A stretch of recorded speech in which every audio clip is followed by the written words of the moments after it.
Film धुरंधर में दिखाया गया पाकिस्तान का लयारी इलाका और वहां के कुख्यात गैंगस्टर उज़ैर बलोच एक बार फिर चर्चा में है, क्योंकि उज़ैर बलोच के भाई जुबैर बलोच पर जानलेवा हमला हुआ है। बाइक सवार बदमाशों ने जुबैर पर ताबड़तोड़ गोलियां बरसाई हैं, जिसमें वो गंभीर रूप से घायल हो गया।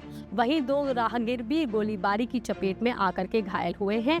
लेकिन ये हमला किसने किया है, कब और कहां इस वारदात को अंजाम दिया गया और आखिर उज़ैर बलोच कौन है, बॉलीवुड की फिल्म धुरंधर से उनका क्या कनेक्शन है, हम आपको सब कुछ बताएंगे इस वीडियो में।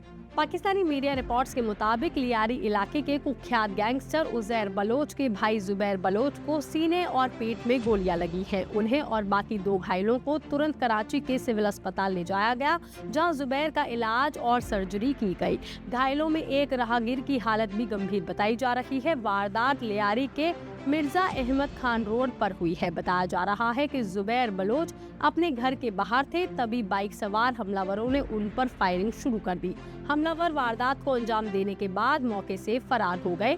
पुलिस ने घटनास्थल से गोलियों के खोल भी बरामद किए हैं, जिन्हें फॉरेंसिक जांच के लिए भेजा गया है। आसपास लगे सीसीटीवी कैमरों की फुटेज भी खंगाली जा रही है, ताकि हमलावरों की पहचान और उनके भागने का रास्ता पता लगाया जा सके। साउथ कराची की डीआईजी ने बताया है कि पुलिस फिलहाल हर एंगल से मामले की जांच कर रही है। जांच इस बात पर भी केंद्रित है कि हमला गैंग वॉर का नतीजा था, पुरानी दुश्मनी की वजह से हुआ या फिर इसके पीछे कोई और वजह थी। पुलिस के मुताबिक हमले में घायल एक व्यक्ति की पहचान उज़ैर बलोच के भाई जुबैर बलोच के तौर पर हुई। हालांकि उनकी पहचान को औपचारिक तौर पर सत्यापित करने की प्रक्रिया भी जारी थी। वहीं अभी तक हमलावरों की पहचान नहीं हो पाई है और किसी संगठन या फिर गैंग ने हमले की जिम्मेदारी भी अभी तक नहीं ली है। फायरिंग के बाद लियारी में तनाव का माहौल है। पुलिस ने इलाके में अतिरिक्त सुरक्षा बल तैनात कर दिए हैं और रेंजर्स की मौजूदगी भी बढ़ा दी गई है। हमलावरों की तलाश के लिए लियारी के एंट्री और एग्जिट पॉइंट पर चेकिंग तेज कर दी गई है। पुलिस घायलों के बयान भी दर्ज कर रही है, ताकि हमले की पूरी कड़ी को समझा जा सके और आरोपियों तक पहुंचा जा सके। हालांकि इस हमले ने कराची के लियारी इलाके में एक बार फिर पुरानी गैंग वॉर के लौटने की आशंका को बढ़ा दिया है, क्योंकि लियारी लंबे समय तक कराची के सबसे हिंसक इलाकों में गिना जाता रहा है और यहां अलग अलग आपराधिक गुटों के बीच वर्चस्व, रंगदारी और इलाके पर कब्जे को लेकर के खूनी संघर्ष भी चलते रहे हैं।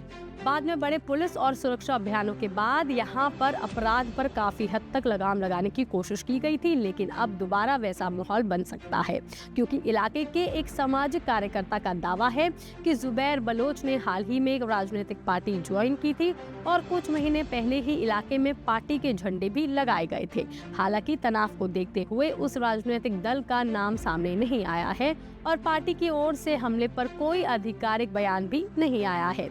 इसी बीच ये चर्चा भी है कि कराची में पहले एक्टिव रहे कुछ गैंगस्टर्स जो सुरक्षा अभियानों के दौरान दुबई और ईरान चले गए थे, वापस लौट सकते हैं। हालांकि इन दावों की पुष्टि अभी तक नहीं हुई है। वहीं अब हम आपको बता देते हैं कि उज़ैर बलोच, जिनके भाई पर यह हमला हुआ है, वो कभी कराची के सबसे ताकतवर गैंग लीडरों में से एक गिने जाते थे।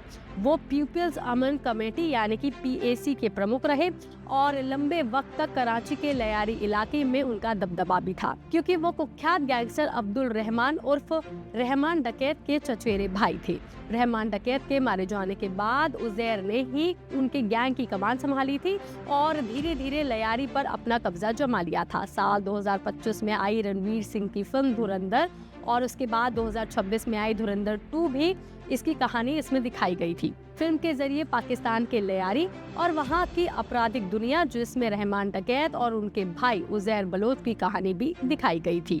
उज़ैर बलोच पर हत्या, पुलिस पर हमले और विस्फोटक रखने के समेत कई गंभीर मामले दर्ज हैं। मार्च 2026 में आतंकवादी विरोधी अदालत ने उसके खिलाफ चल रहे 7 मामलों में उसकी जमानत याचिका खारिज कर दी थी। वहीं अप्रैल 2020 में एक और अदालत ने जासूसी के मामले में उसे दोषी ठहराते हुए 12 साल की सजा भी सुनाई थी। वहीं उजैर का जो भाई है जिसे गोली लगी है, जुबैर बलोच का भी आपराधिक रिकॉर्ड रहा है। पुलिस के मुताबिक साल 2012 में उसे 7 आपराधिक मामलों में गिरफ्तार किया गया था और जनवरी 2025 में वो जेल से बाहर आया था। और अब जुबैर पर हुए इस जानलेवा हमले के बाद पुलिस इस बात की जांच कर रही है कि इसके पीछे पुरानी दुश्मनी, किसी गैंग का विवाद या फिर कोई और वजह है। ये खबर, ये जानकारी आपको कैसी लगी, आप हमें कमेंट करके जरूर बताएं। बाकी तमाम खबरों के लिए आप देखते रहिए लोकमत हिंदी।